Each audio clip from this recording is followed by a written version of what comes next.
This is What Makes America with Timmy. Welcome to the last episode of What Makes America. I'm Timmy, and let's get started with the rest of the U.S. territories.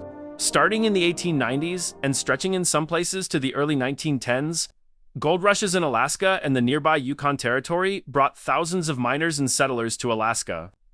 From 1879 to 1920, Alaska produced a cumulative total of over $460 million, equivalent to nearly $7.4 billion in 2025 of mineral production. During World War II, the Aleutian Islands campaign focused on Attu, Agatu, and Kiska, all of which were occupied by the Empire of Japan.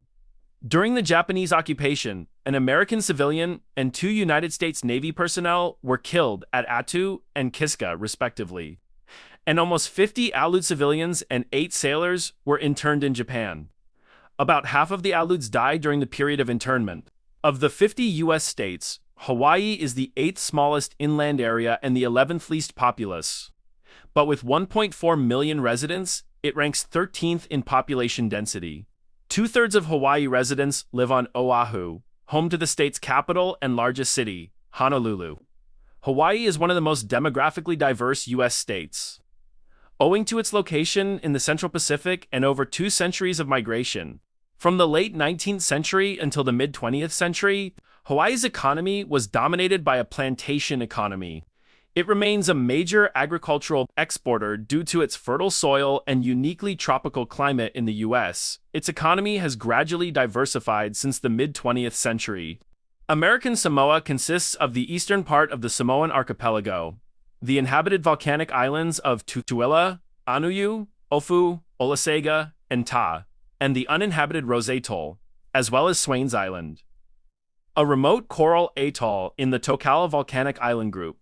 The total land area is 77 square miles, 199 square kilometers, slightly larger than Washington, D.C., including its territorial waters. The total area is 117,500 square miles, 304,000 square kilometers, about the size of New Zealand.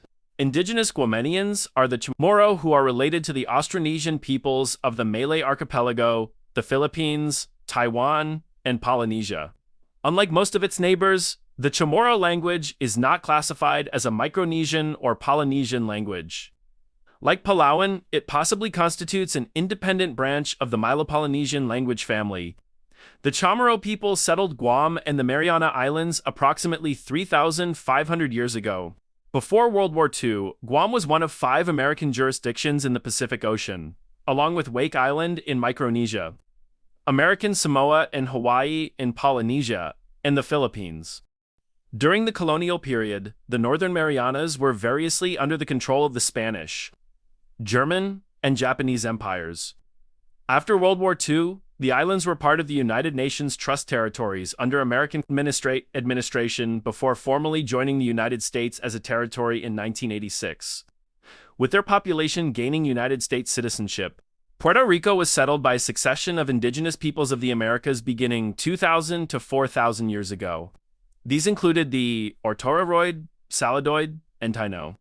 It was claimed by Spain following the arrival of Christopher Columbus in 1493 and subsequently colonized by Juan Ponce de León in 1508 en Puerto. Rico was contested by other European powers into the 18th century but remained a Spanish possession for the next 400 years. The U.S. Virgin Islands consist of the main islands of St. Croix, St. John, and St. Thomas, and 50 others surrounding minor islands and cays. The total land area of the territory is 133.73 square miles. The territory's capital is Charlotte Amalie on the island of St. Thomas. The primary economic activities on the islands are tourism and services.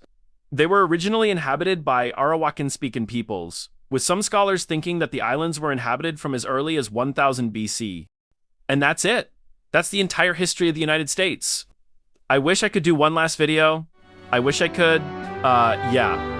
But anyways, now you know how America was made. And if you still don't know, you're going to war in the year of 1776. Thanks for watching, guys. Goodbye. What Makes America is sponsored by America 250. Learn more at America250.org.